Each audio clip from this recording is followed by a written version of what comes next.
Mbah Dewi Kencana Sari atau kita kenal dengan Rancang Kencono yang ada di Taman Ayu. Jadi kakak beradik bin Adipati Terung. Nah, Adipati Terung ini adalah raja terakhir yang ada di Kerajaan Sengguru, bagian dari Majapahit, sisi kidul atau bagian benteng terakhir dari Keraton Majapahit. Nah, jadi istilahnya raja ini raja apa ya, persemakmuran. Jadi ada kerajaan-kerajaan kecil yang ada di bawah naungan Majapahit, dan Sengguru adalah kerajaan yang sudah ada sejak era Mataram atau Medang Kamulan. Jadi sejaman atau semasa dengan Medang Kamulan yang ada di Jawa Tengah, dan sejaman dengan Kerajaan Kanuruhan yang ada di Dinoyo yang kemudian kita kenal di sini dengan nama Kanjuruhan. Jadi nama aslinya adalah Kanuruhan. Nah, Adipati Terung ini adalah putra dari Bre Tumapel, raja muda dari Majapahit. Nah, Bre Tumapel ini putra dari Bre Kertabumi yang kemudian kita kenal dengan Brawijaya V. Berarti kan ini jelas, nanti arahnya kemana ini jelas. Nah, Sengguru adalah satu kerajaan kecil yang sangat kuat. Jadi kerajaan terakhir yang beragama atau berlandaskan agama Hindu. Jadi Panjen niki nek kula wasani sak menika lek kemudian tradisi ini masih kuat, ya memang ini adalah kerajaan Sengguru ini kerajaan Hindu terakhir di tanah Jawa selain Balumbung. Jadi ada dua, yaitu Sengguru dan Balumbung. Nah, Balumbung ini yang kemudian kita kenal dengan ya nama Blambangan atau Banyuwangi. Jadi kalau leluhur di sini itu ada kaitannya juga dengan leluhur yang ada di Balumbung atau di Banyuwangi. Karena pada prinsipnya ketika Sengguru menyerang Giri Kedaton, jadi Giri Kedaton itu Sunan Giri, Gresik itu sudah menjadi istilahnya Sunan Dalem ya. Sunan Dalem itu mereka sudah menjadi kerajaan Islam, dan ini adalah kerajaan Hindu. Sengguru ini dibantu oleh Balumbung menyerang Giri Kedaton tahun 1537. Nah, bayangkan 1357 Sengguru atau Kepanjian ini masih beragama Siwa Buddha atau Hindu. Nah, beliau inilah bersama Mbah Rancang Kencono atau yang kita kenal Rancang Kencono yang Taman Ayu ini sebagai senopati wanita, putra dari Adipati Terung yang menyerang Giri Kedaton. Jadi kerajaan Hindu yang menyerang kesultanan atau kerajaan Islam yang ada di Gresik, Giri Kedaton. Artinya pada saat itu beliau ini belum Islam. Jadi Adipati Terung dan dua putrinya Senopati ini belum Islam ketika menyerang Giri Kedaton, dan kalah Giri Kedaton. Yang bakar Giri Kedaton sampai habis itu ya beliau ini. Jadi yang menghancurkan Giri Kedaton, kerajaan Islam yang ada di Gresik itu ya Adipati Terung bersama dua putrinya ini.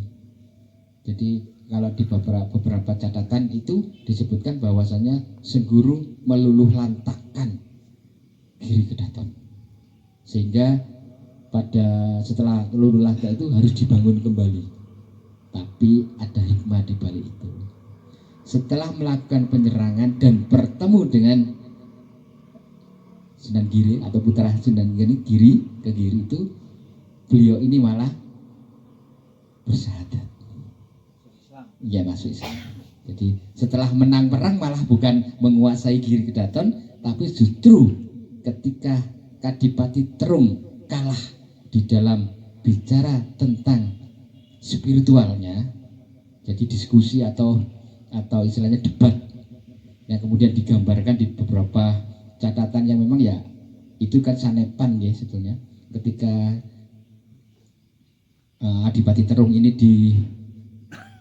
setelah meluluh lantakkan Giri itu kan diserang tawon das Itu kan kalau di babat-babat kan diceritakan diserang oleh Lawendas sehingga dia harus mundur, harus kembali ke Sengguru. Artinya sebetulnya ini diajak berdebat. Mereka yang Giri Kedaton itu kan terahnya itu kan Brahmana atau pemuka agama. Kok bisa seorang kesatria menyerang Giri Kedaton yang merupakan pasraman atau merupakan tempatnya para Brahmana. Nah, Islam itu kalau ulama kan tetap dikategorikan sebagai Brahmana di era itu, sehingga disinilah ada rasa malu dari Adipati Terung berserta dua putrinya ini, sehingga ketika balik ke Sengguru diutuslah salah satu keturunan Giri yang berasal dari Demak untuk mengislamkan, istilahnya datang ke Sengguru dan akhirnya bisa mensyahadatkan 3 orang ini, yaitu Adipati Terung, Mbah Rancang Kencono dan Dewi Kencono Mas, yang kemudian nama Islamnya ketika mualaf menjadi Mas Maunah. Nah, ini. Dan siapa itu? Makamnya ada di Punden Boto Putih di Curung Rejo. Nah, beliau lah yang mengislamkan. Jadi yang ada di Curung Rejo itu ada kaitannya dengan mengislamkannya beliau ini. Beliau adalah salah satu utusan dari Giri Kedaton yang berasal dari Demak. Makanya makamnya dulu selalu berciri khas, tipologinya nisan itu akan dibuat di mana beliau itu dilahirkan.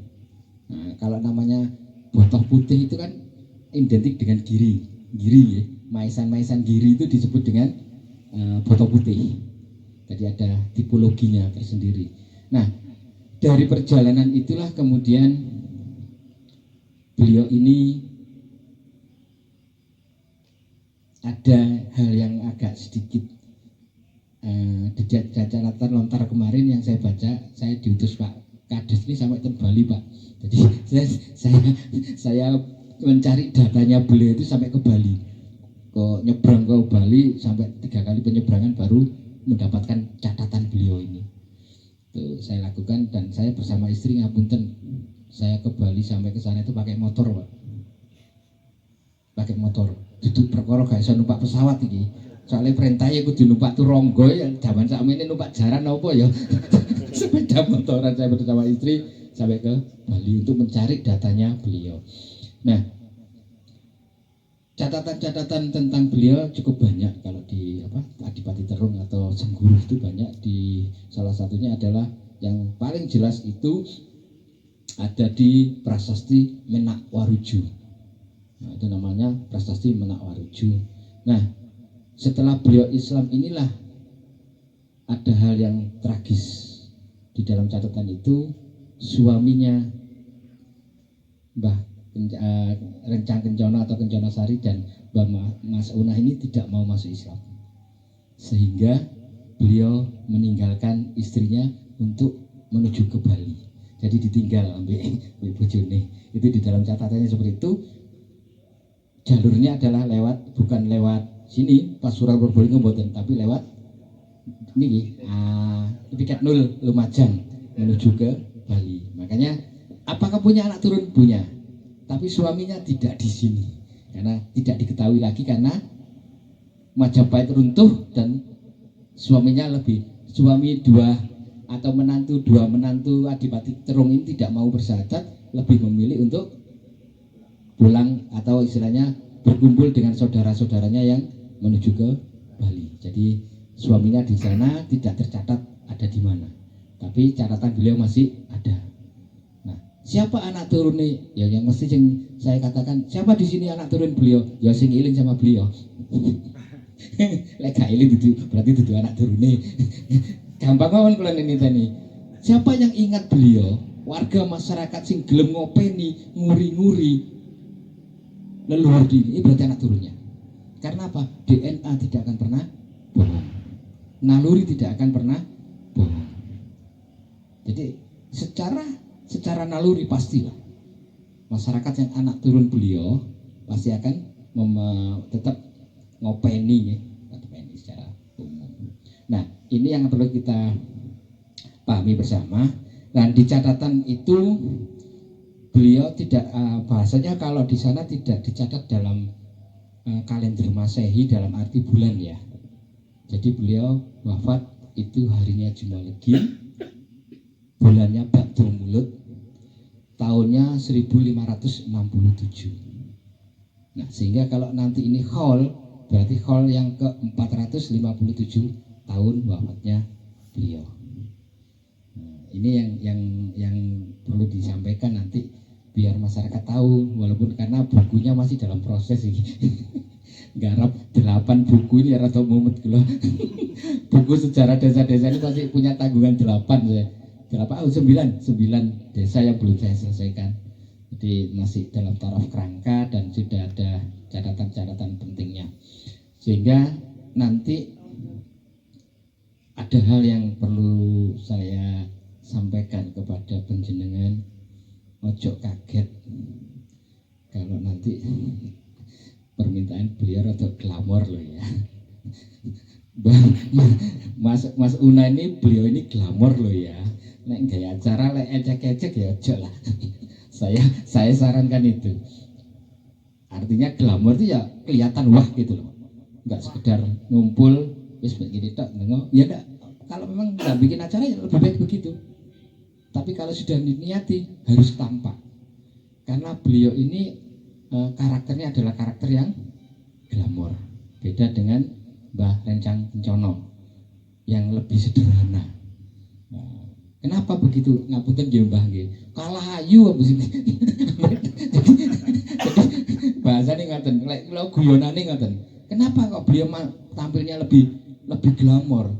Ya kalau secara fisik kalah ayu dengan Taman Ayu. Jadi untuk mengimbangi itu maka tampilannya lebih glamor gitu. Mboten apa rombak nggih, pun muring-muring lho iki. Ngomong sak temene. Jadi itu yang perlu kita ketahui. Nah, kalau nanti ini berarti tanggal 10 Oktober nggih. Dintene napa niku? Di kampung Jumalegi ya? Malam Jumalegi nggih. Jadi seperti yang disampaikan Pak Kades tadi, tidak harus di makam. Bisa dilaksanakan di jalan, bisa dilaksanakan di apa? Masjid. Enggak apa-apa sebetulnya.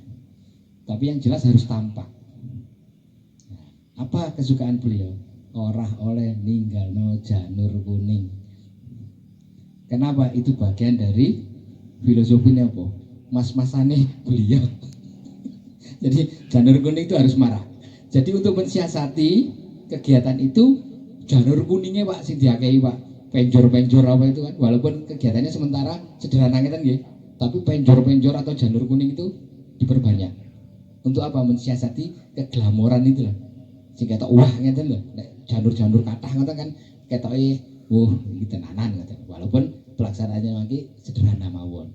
Tapi itu yang harapan saya agar apa nyambung dengan beliaunya. Nah, ini katanya Pak mediasi ta.